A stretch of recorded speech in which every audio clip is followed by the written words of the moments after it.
How's it going, guys? Welcome to Miller's Wildlife, and today I want to talk about a movie that I saw a few days ago called Fantastic Beasts and Where to Find Them. As much as this movie was about magic, good versus evil, and socio-political commentary, more than anything, it was a story about a conservationist. Newt Scamander is basically the Charles Linnaeus of magical creatures, traveling the world and documenting species while communicating to his wizarding peers how misunderstood and beautiful these beasts are. And while I was watching this movie, I noticed how similar a lot of these fantastic beasts were to real-life endangered species. In this video, I'm going to highlight 8 creatures from the movie and connect them to 8 animals that I believe are equally fantastic. First up is the bowtruckle. Bowtruckles are small, twig-like creatures that guard the trees that they live in. Newt has a bowtruckle companion by his side throughout the entirety of the film, something I'm immensely jealous of. But here's the thing though, they're for sure just magical stick insects. Stick insects belonging to the order Phasmatodea are a very diverse group of bugs, but one I'm going to highlight today is the Lord Howe Island stick insect. This large insect, restricted to Lord Howe Island off the coast of Australia, was believed to be extinct in 1920 after decades of being preyed upon by invasive rats. Then in 2001, a hidden population of these bizarre insects were discovered living in the bushes of a volcanic stack 20 kilometers away from the island. With less than 40 individuals, the Lord Howe Island stick insect became the most rare insect on the planet. But that is changing, because Melbourne Zoo now runs a breeding and reintroduction program designed to help get these critically endangered bugs back to their island home. Next up, let's take a look at the swooping eagle. Not much information on this guy, even though it was one of my favorite beasts in the movie. Pottermore.com describes it as a large butterfly-like creature that emerges from a small object, possibly a cocoon. At various points during the film, Newt releases the swooping eagle like a yo-yo to help him get out of a tough situation. Except instead of a yo-yo, it's a venomous green and blue dragon bat. If the design of the swooping eagle was in fact inspired by a butterfly, I'd wager to guess that that butterfly was the Queen Alexandra's birdwing. Queen Alexandra's birdwing is the largest butterfly on the planet, with females reaching a wingspan of 25 centimeters across. Found only in the Oro province in Papua New Guinea, this butterfly has been given the status of endangered after losing much of its habitat due to deforestation. It can now only be found in 100 square kilometers of coastal rainforest, but is nonetheless abundant locally. Now let's take a look at what is probably the most beloved creature from this whole film, the niffler. Described as a long-snouted, burrowing creature native to Britain with a penchant for anything shiny. In the film, a niffler was the first fantastic beast to escape Newt Scamander's magical suitcase, and from the second that I saw it, I and many others recognized it as a long-beaked echidna. Echidnas, along with platypus, are monotremes, the only order of mammals that lay eggs instead of giving birth to live young. There are 3 species of long-beaked echidna, all of which are native to New Guinea. All 3 species of long-beaked echidna are listed as critically endangered, unlike the short-beaked echidna, which is common throughout Australia and southwestern New Guinea. Reality is often stranger than fiction, and although the echidna doesn't share the niffler's affinity to shiny things, it does have a 4-headed penis, so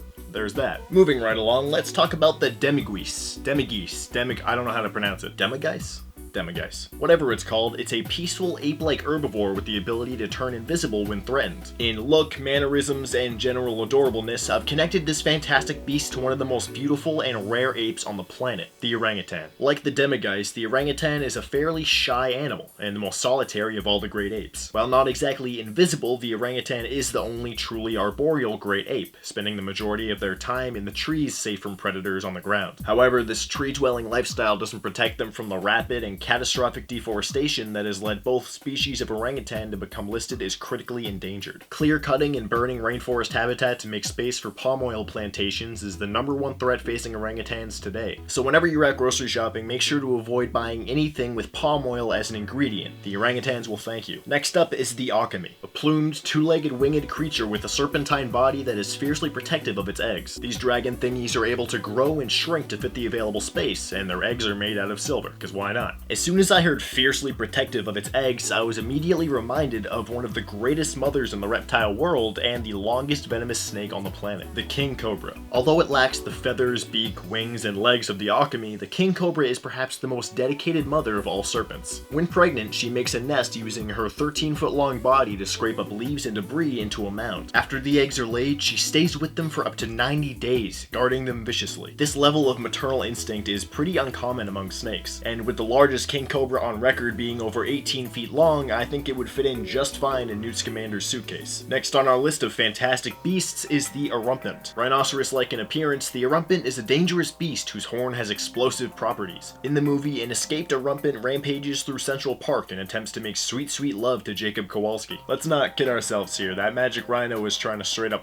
the guy. But let's compare the Erumpent to an actual rhinoceros. The Fantastic Beasts wiki states that an Erumpent will not attack unless provoked, but the results are usually fatal. They have tough, armored skin and only give birth to one calf at a time. Erumpent horns are frequently used in potions, although the trade of their horns and other body parts are strictly regulated. Everything that I just said is also true about rhinos in the real world. The only difference is that the potions that use actual rhino horn have no medical or medicinal properties whatsoever. But the belief that rhino horn has some special healing power has led to 3 of the 5 species of rhino to become classified as critically endangered. Hey, speaking of critically endangered, let's check out the graphorn. In the movie, Newt Scamander mentions that his graphorns are the last breeding pair in existence. As weird as these creatures look, they were also incredibly beautiful to me for some reason. The Fantastic Beast wiki describes the graphorn as having grayish purple skin tougher than that of a dragon's, and 2 golden horns. Throw on some ears and replace those weird mouth tentacles with a trunk and you got yourself an Asian elephant. Asian elephants are hunted for their ivory tusks, which are very valuable in the black market despite being absolutely useless to humans. At the turn of the 20th century, there were roughly 100,000 Asian elephants in the wild,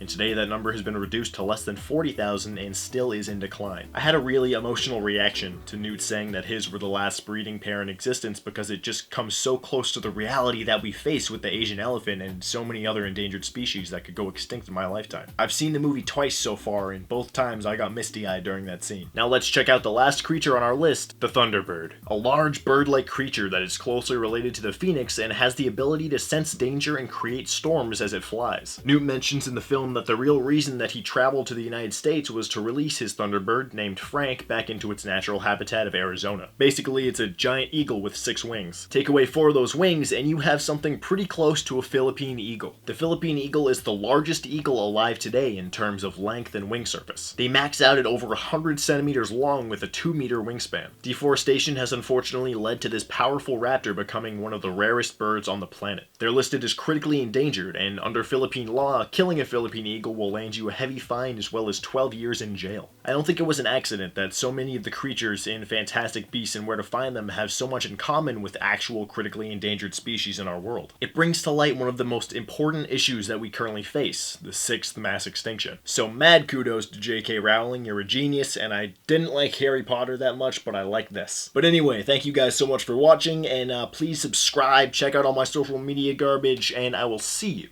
next time.